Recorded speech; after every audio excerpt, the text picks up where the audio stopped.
Hello and welcome, everyone. It's great to be back.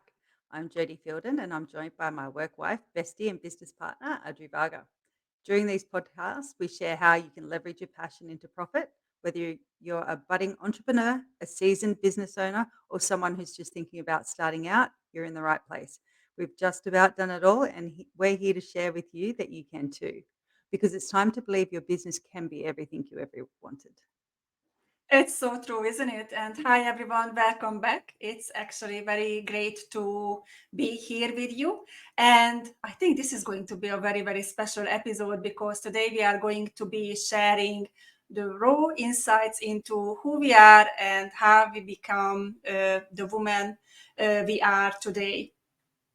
That's right. Not only are we going to flip the script a little bit, we're actually streaming live for the first time ever. So you really are going to get the raw insights into how we do this. So Adri and I are both here we podcast from home. We've got fur babies. I've got the real cute. My husband's working. So if anything goes wrong, you're going to see it all today.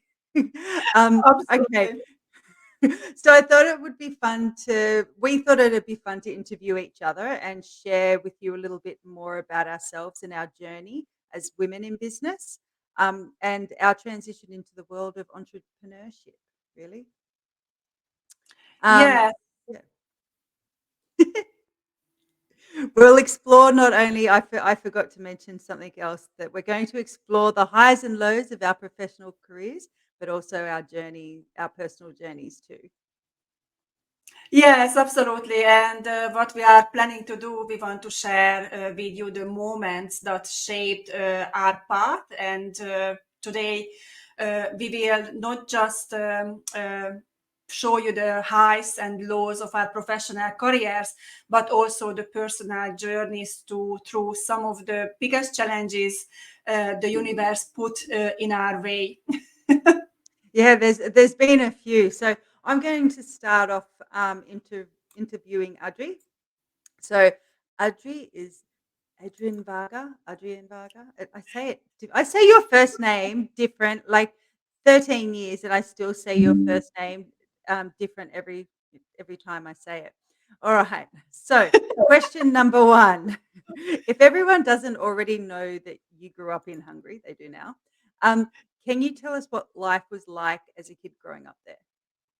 Yeah, so I think life wasn't really too much different from your life, guys. It's just basically you grew up in a you grew up in a nicer place, yeah, because Hungary is right in the middle of Europe, which gives us a lot of opportunity to travel and everything. But when I grew up, Hungary still was a communist country. So it was very, very interesting because we had two different passports. We had a blue passport, which allowed us only to travel to communist countries. So we couldn't see, the other countries that, yeah, I know it's very interesting, isn't it? We couldn't Yeah. see the other countries which, had better lives. So we didn't have any idea about, how other countries or people are living. And if you were extremely lucky, then you could get the red passport. And with the red passport, you could go to Austria or to, other countries. But basically, when I grew up, it was all about communism. What was good about it is the community, like people had literally everyone was on the same level. The country is basically provided job for everyone, so it was pretty easy to get a job, but you didn't get paid too much. And in the same time, there were lots of people hanging around in workplaces and not much to do. So, but the community was great because, basically that people like, because we had not much, we shared everything. So like we lived in a place where it was, lots of houses and like higher rise buildings, like 10 levels, 10 stories buildings. And yeah, we've got really good friends. And we weren't really suffering, like we weren't poor, like we had food on the table. And the good thing is that we weren't influenced with the outsider. I'm meaning, like we didn't even have McDonald's until I was 18. So all the food and everything what we had, it was all grown in my grandparents' yard, or like backyard. And we, like, our mom always cooked. So, like the morning meals, like the breakfast, they were prepared breakfast, dinner, it was prepared dinner. So in a way, looking back, like I think we actually grown up in a really, really good environment, but we didn't know too much about anything else. Yeah, wow. So, all right. Well, if that was your childhood and it was pretty, sheltered and everything, what what was it that you wanted to be when you grew up? Like, what choices?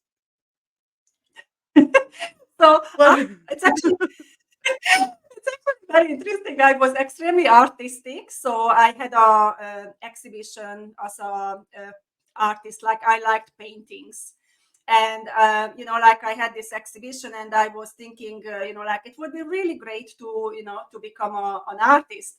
But like then I realized, like you're never going to make money as an artist unless you die. So I thought that's not really that's not really a good way, to make money. Like I needed money while I was alive. So then I really, really liked the idea to become a hairdresser. But Okay. then my grandfather didn't like the idea because my father's side of our family, they were quite high up. My grandfather was head of the police, and he had an idea for us, like what kind of schools we should go. And I really liked the idea to become a hairdresser, but we had to put it on hold because he just would not let me not to finish high school. And like he wanted me to go to university, which I really didn't want to because I just wasn't interested to learning and studying. I wanted to get out there and do something and earn money because obviously like our parents, they actually couldn't afford to get a lot for us. So for me, it was if I wanted something for myself, I had to find a way to actually make money and get it for myself. Or if I wanted something, the deal always was, all right, so we're going to put together half, and the other half, how are you going to make the other half? What are you going to do? Like, are you going to wash the dishes and we're going to give you some money for it? Or are you going to do this and that and we're going to give you money for it? So this is how I grew up. So I actually pretty quickly had to learn how to earn money. So, when you one of the questions here I've got. So, and I think you may have slightly answered it. What is the biggest lesson you were able to take from your childhood? Oh, resilience. Really, like Yeah. it was a lot going on. So one thing what I like to share, and I'm not ashamed of, like our family wasn't really the perfect family. My father became an alcoholic, and he was quite abusive. So my mom ended up divorcing after, like, when I was around 14, and it happened because I just had enough. And one day I had a conversation with my mom when I was around 14 that you either going to divorce or I going to move out because it was very stressful. Like my father was a very, very interesting person. He was a really good man when he didn't drink. And he had like a good 2 or 3 months when he didn't. But then when he did, he neglected everything. Like one of the story what we are still keep mentioning, like my mom asked him to go to the shops, which was 5 minutes walk to grab a milk.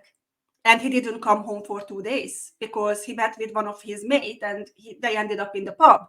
And he, like he came home 2 days later, or he was, promising to me to meet front of a shop because I wanted to get, I think it was a skateboard or something like that.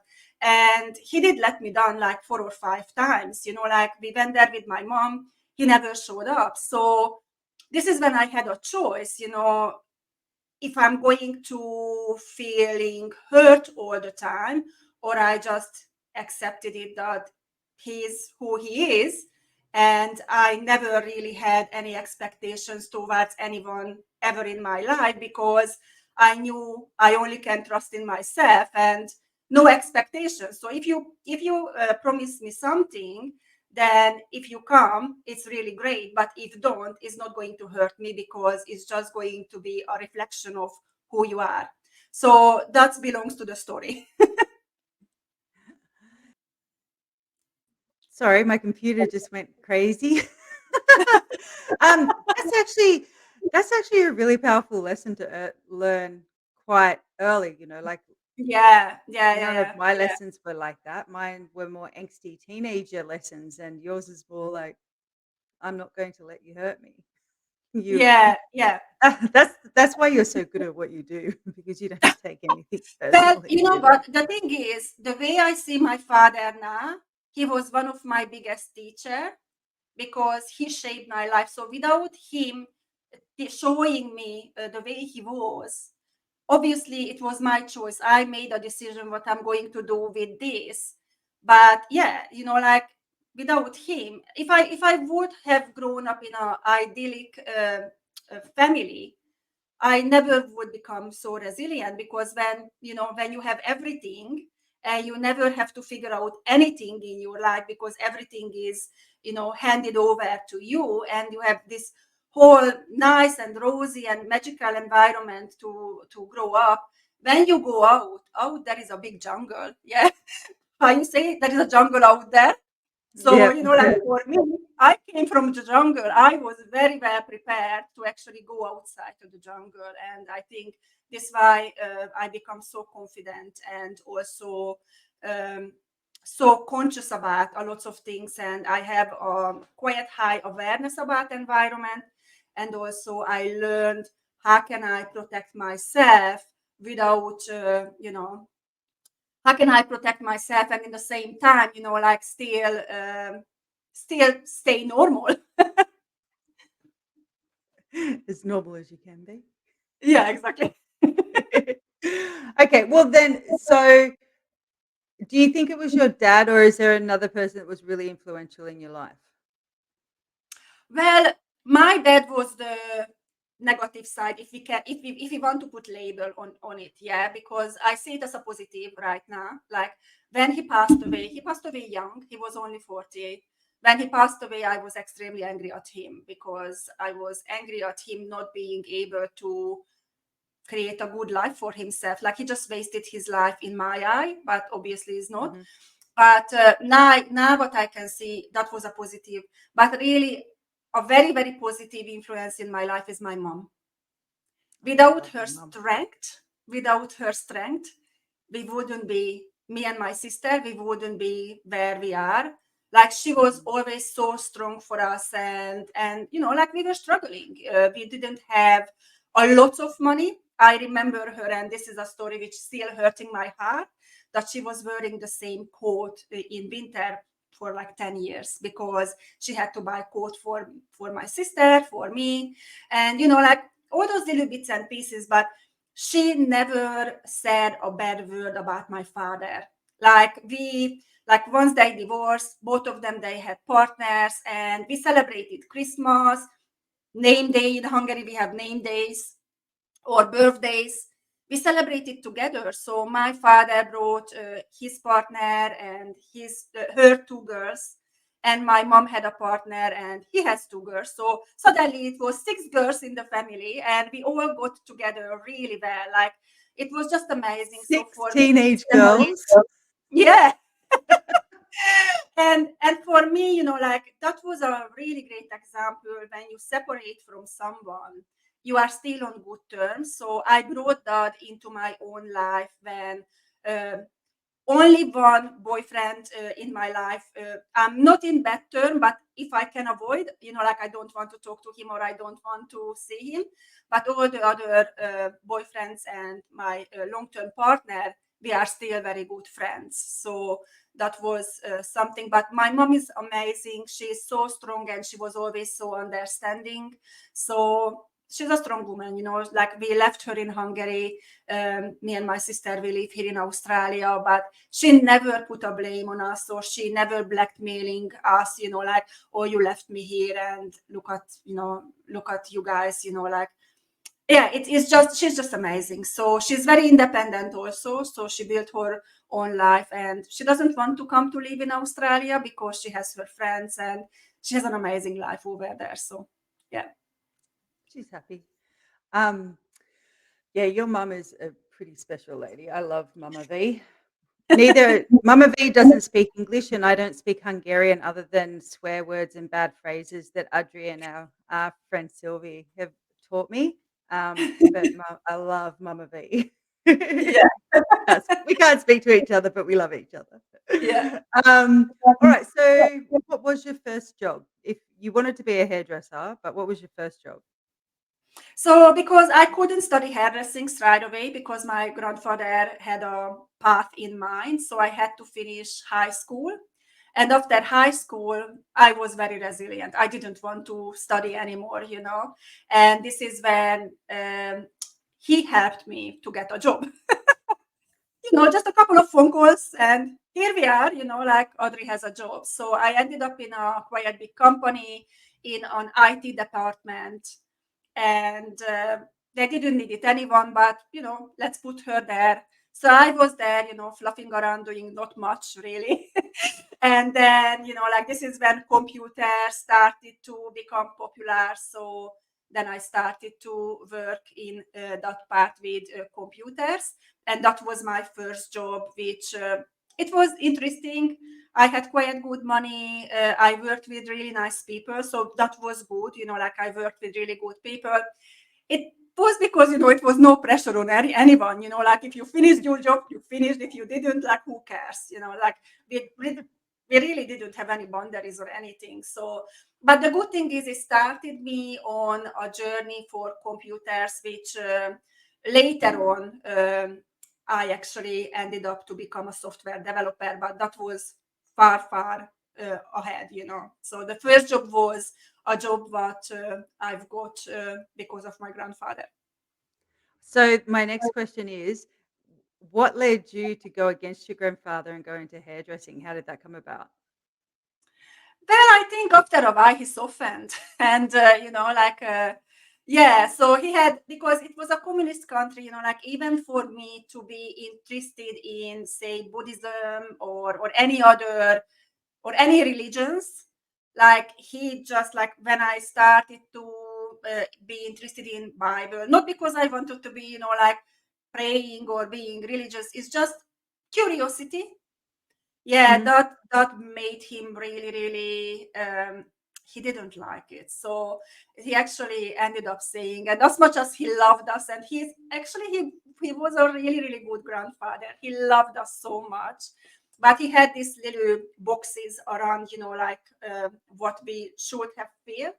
So when I started to do that, when I started to get interested in, religions or whatever, he basically told to me, if I don't stop it, he is actually, I'm not going to be to his granddaughter anymore. So slowly, slowly, like, I started to, like, Chip like, away at it. yeah, just chip away out of it, and yeah, so, and then I ended up doing hairdressing anyway. Oh. It's the thing. I think it would have been really hard for him coming from a communist country and being raised that way and knowing like he has to follow the rules and especially in his influential position that having a granddaughter that's not towing the line, the party line, I know. would have been like mind blowing for him. Yeah, All yeah. right. I went absolutely against of his programming, like all the programming what was happening in school. Yeah. Yeah. The all right. So I love this story. What was your first car?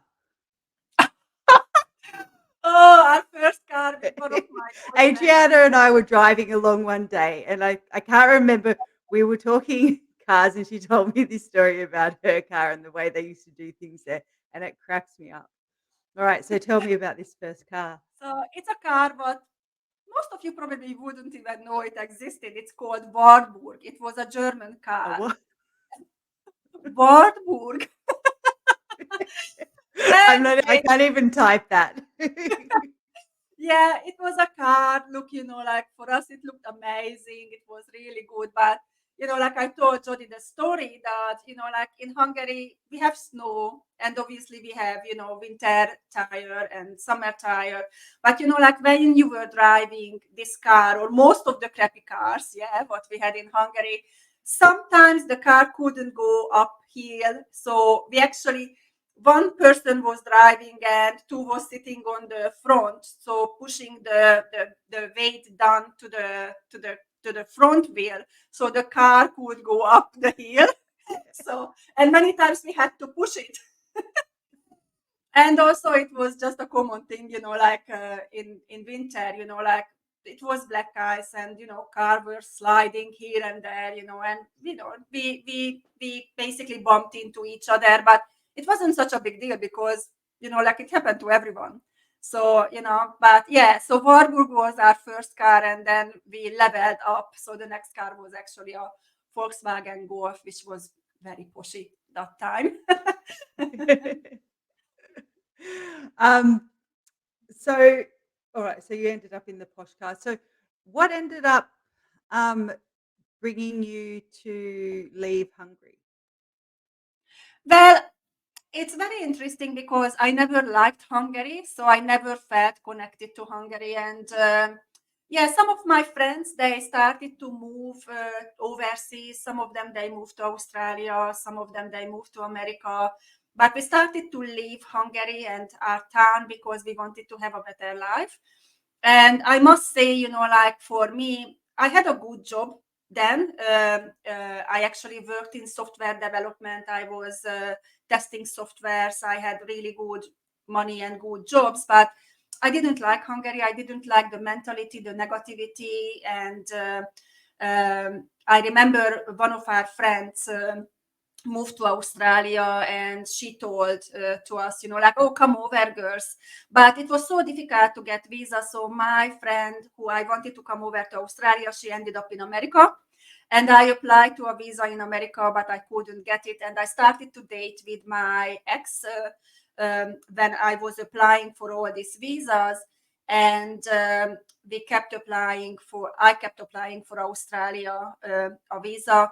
And while I was waiting, he applied for an Australian visa and he actually got a visa. So he told to me, well, like I go and you come after me.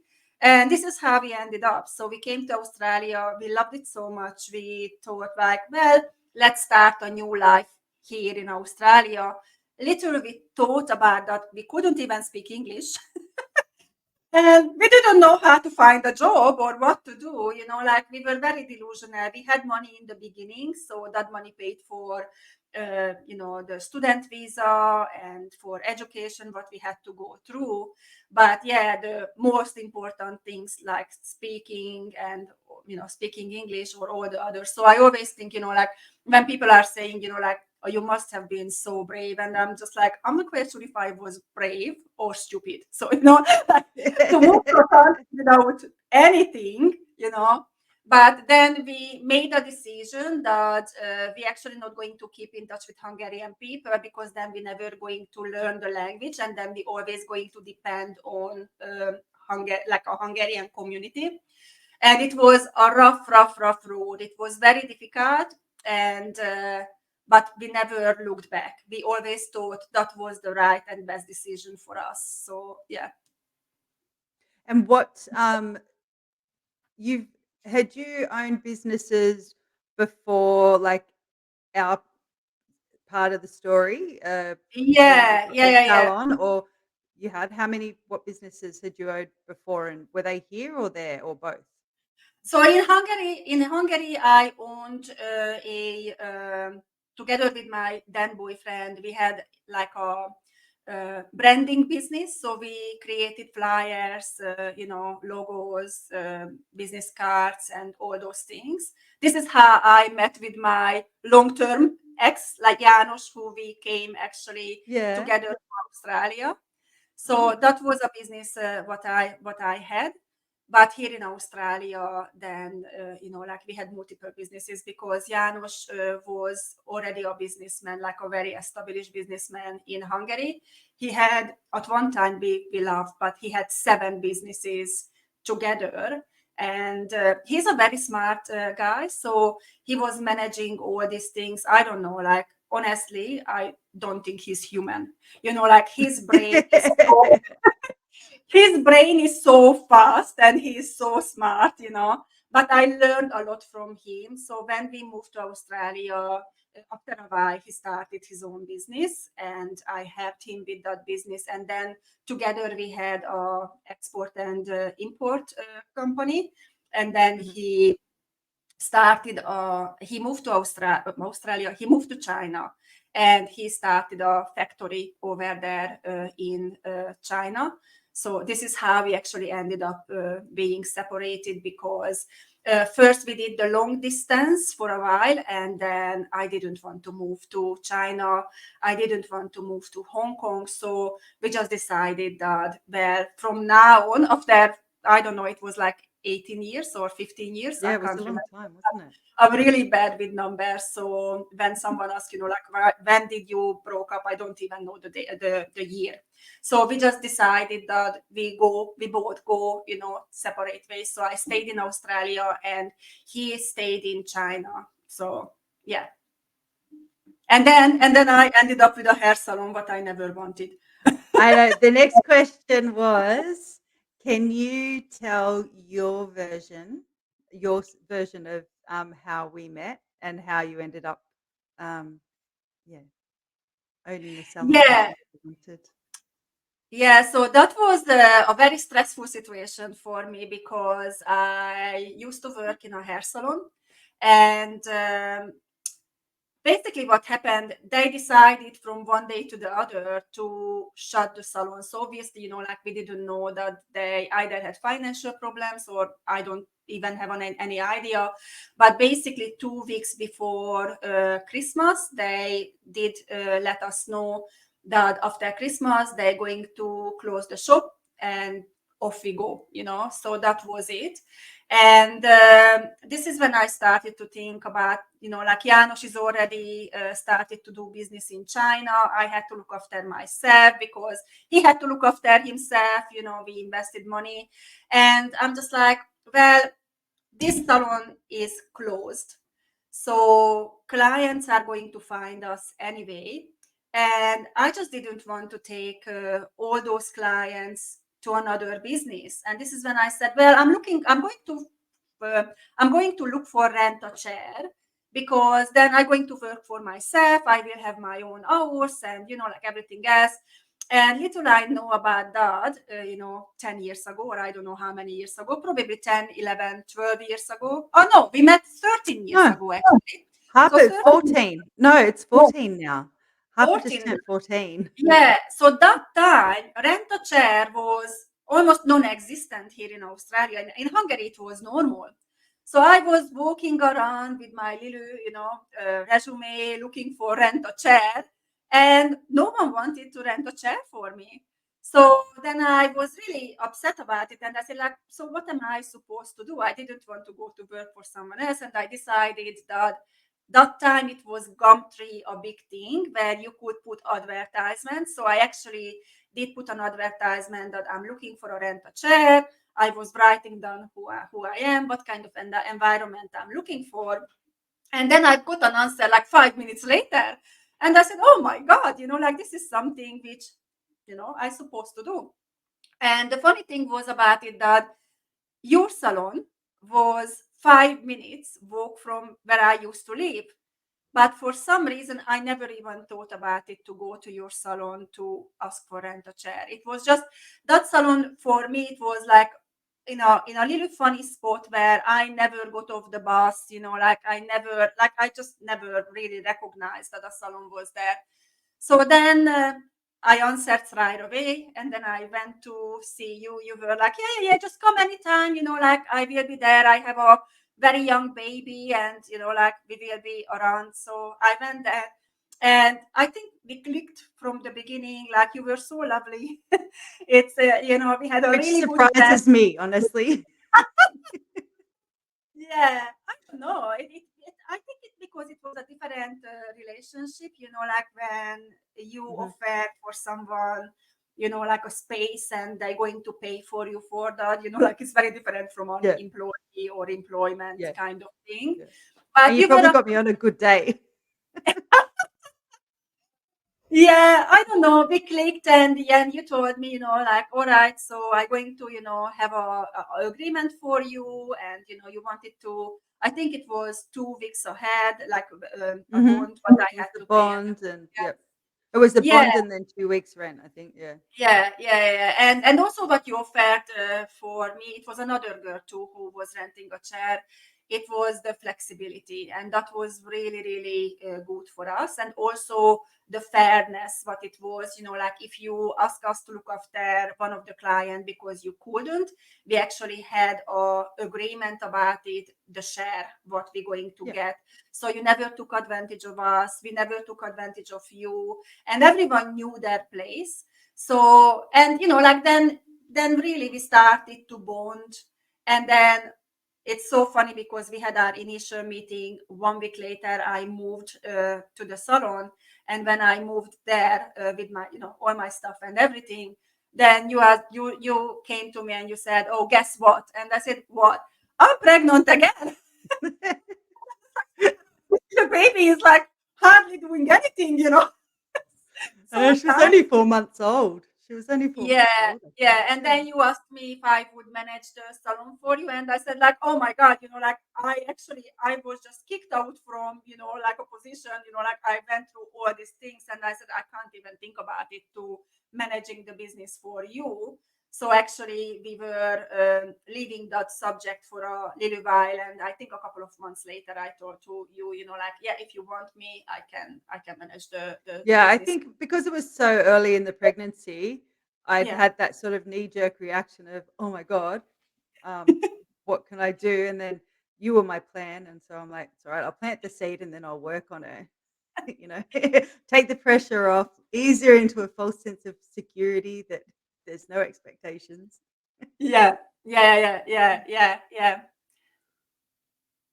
It was, yeah, because it must have been when did you I think you took over once Bryn was born, didn't you? I'm trying to remember. You started managing because I couldn't be there with Bryn anymore. I think yes, yes, Yeah. exactly. When Brin was born, yeah, this is when I took over. I took over. Well, like I helped you to Oh, it manage, of started course. yeah, yeah, you started managing. You started taking little jobs off my hand, and then Yeah, we came to an arrangement that I'm like, "Okay, well, if you can do this portion of it," because I think by that stage I'd moved, um, away from the salon a bit, to be yeah, closer to family because I didn't have any support back then. yeah, Um, yeah. so yeah, no, it was okay, and then what happened? And then what How did happened? you end up how did you Then end up with the salon? well, with the salon I never wanted. Yes, hey, it Well, was the salon I never wanted either, so Well, you suggested a couple of times that I should take over the salon because it become too much for you, and it was hard for you to manage. Plus, like you had life challenges also. But we will talk about it when I going to interview you, because I really want people to understand that what you are doing, it's absolutely amazing, and people can balance work, business, and also family and children. So we will talk about that. But basically, like I was suggested a couple of times to take over the business, and I kept resisting it because I had this idea in my mind that I'm making so much money, like I'm looking, I just wanted to go back to rent a chair. Like I promised you 3 years. And I said, once that finish, like I just want to go back, rent a chair, and just, look after myself. Little I understand about it that being a sole operator, it was actually quite insecure, mhm, because wherever I wanted to go for a holiday, I didn't make money. I had to think twice to take time for being sick, because then you don't make money.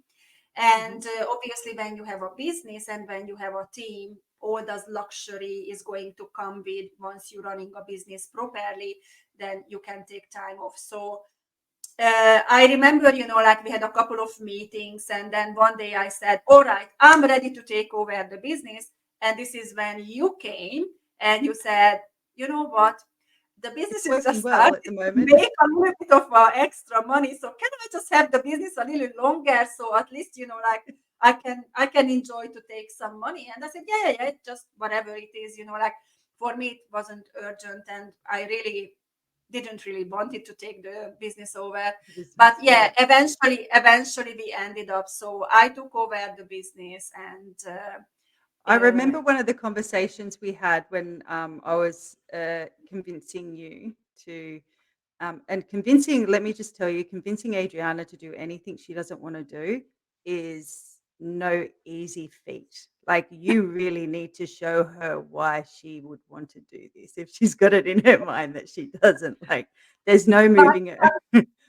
but you are But quite resistant. If you want to achieve something, you will come after me until we're gonna until come she gives you, to until I find my way in and find the right motivation for Adri, like what?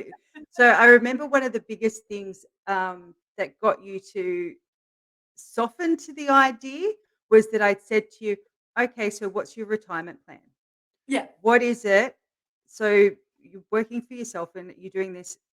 What's your exit strategy? Like like, are you paying yourself super? Um, what's going to be your retirement plan? Because at this stage, Janosch was over in China. So it was completely different to like when we first met and stuff. Yeah. So Yeah. that was, I remember one of the big conversations that we had, and you're like, I don't know. And Hmm. like, and then I started pointing out the benefits of, being able to have an asset, create the asset, sell the asset when you finish with the asset. Um, and so we had that kind of conversation. But gosh, it took me a long time until I found that little. And then once I did have my in, I was like, "Oh, the salon's finally making money. I just need let me just get recoup some of my." Because when I say finally, because I'd stepped out of the salon and I wasn't there, it was, and I had no capacity, and we'll go into my side of it later. But it was, just so that it covered everyone. It wasn't losing money, but finally it was like I could see, some back into the coffers. But yeah, it took me. You are one hard egg to crack, my love. Yeah. Yes. All right, let me see what other questions we've got here. Oh, guys, I've got a new computer set up, and do you think I can find where I've put anything now? It's it's crazy. All right. Um, so as I'm just going to ask a couple of like one little question. What was the best decision you made out of um, all the choices that which was the defining moment, do you think, in your journey up until the salon? What's the moment that kind of stands out the most? For until I got the salon, Hmm. like us learning, or Yeah, the biggest learning. So sorry, I'll reword that. What was your biggest learning? Because I know we've had a lot of learning since that point in yeah, time. I yeah. think we've had more learnings in the last 3 years than. But Well, so, then what was come. your biggest learning then? Yeah, so my biggest learning was really, if I think about how difficult it was to actually get a permanent residency and citizenship here in Australia. And I was told probably 5 or 6 times to go home because I'm never going to make it, I'm never going to get the visa.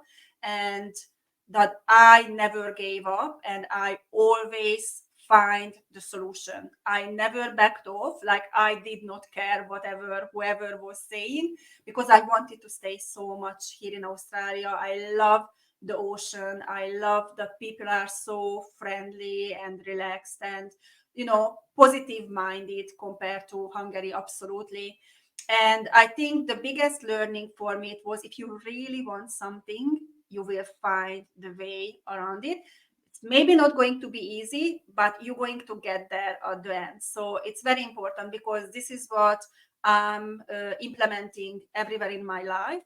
I'm like a little foxy dog, yeah. If I want something, I'm never going to let it go until I get it. So it's same in the business, it's same in my life. Obviously, like I'm not saying that I'm going to do anything harming other people because I never do. What I want to say, like there is always a solution, always a solution. And even with my visa, like how many times I heard no, and we cannot do it. And then I got back to the lawyer and I said, how about if we try this? And then the lawyer is, oh, I didn't think about that. We can try that. Mm. So I just learned, like there is always a solution for everything. Yeah. And it shows the resilience that you have being able to just keep coming back at it and back at it and back at it at different angles. Um, but one thing that people that don't know you won't know this about you is that Adriana is one of the most ethical people I've ever met. Hence why um, I was able to sell the salon in the way that I sold the salon to Adrian. Like we've got so much trust because we did a thing back then called vendor finance, Yeah. which is a you have to really trust the buyer Mm. to go down the path of vendor finance. Um, and I could do that without any hesitation. And then starting a business with you and all the things that we go through is that honesty and trust and being so ethical, even when I've seen situations where people have done you wrong, like Mm. when they haven't done the ethical thing by you, you still remain on that high road. You never go down into the mud and do anything. So I think that is an amazing quality and so rare. So I'm Uh, very glad to have you in my life because you keep me on the straight and narrow. Oh, thank you. Look, like this is actually one of my philosophy of life. Just because something is doing wrong by you, it's on them. So your choice is how you're going to respond and how you're going to show up for that situation. And I always want it to be different. So if someone is doing wrong by me, I want to be different and I still want to honor everything, whatever I can honor in the situation. And yeah, I never wanted to go down to that rabbit hole. No, no, you don't. In every aspect, you never go down into. And I think even when you have those, and we are not here to say any of our journey has been smooth sailing. Most of it has been like a lot of it's been really rough and challenging, and had to dig in. But Adriana never lets herself sort of sit in and stew about something either. Like if it goes wrong, I've you have that. You only allow explain that you only give yourself how long? Oh, a weekend. So I only can take a weekend. Yeah. So when I'm saying about that is Adriana only allows herself to feel upset or down or you know um, sorry for herself if that's the thing like or for a certain amount of time. I think you usually only go a day, but there's been a couple of instances where you've Yeah, had to so the go a bit weekend is longer. my But maximum. Yeah, when yeah, it's something really big hits me, I take a weekend. When it's something big, like like when my visa was refused or when we hmm decided to go apart with Janos, then 2 days what I allow for myself to yeah, if I want to cry, I cry. If I want to eat bad food, then I eat bad food. If I want to stay in my pajamas, then I will stay in my pajamas. But if just normal bad things, like when it's sometimes things are like escalating, and yes, sometimes I just say, all right, so 1 day, yeah, but 2 days the maximum, really. yeah. And then she's back in it. Rightio. What are we going to do to change this? What do we need to do to move forward? So that's always really inspiring, and I think that's great having a partner or a business partner. This is why I call Adriana my work wife. Her and Graham are so similar. So I've got Adriana during the day, I've got Graham at night, and they both keep me on the even keel. I'm very blessed. Yeah. We are very blessed Um, with you too. But that's going to be that's your turn next time. So we're going to yeah. put some shine on your very, very positive things also. Oh, I'm only positive because I have positive people around me. Don't worry, I know that I'm a succubus. Like I end up, I'm a reflection of the people I have around me. I ride other people's skirt tails when it comes to being good. Yeah. It's good by association. Yeah. Oh, here you go. um, okay, well that comes to the end of our Q&A with Adri today. We will be coming back with our next one. I think Adri's going to interview me, which oh, Yes, and I'm looking forward to it because we are so different. So very you different. wouldn't even think two different people like us actually could work together, and we work together amazingly well.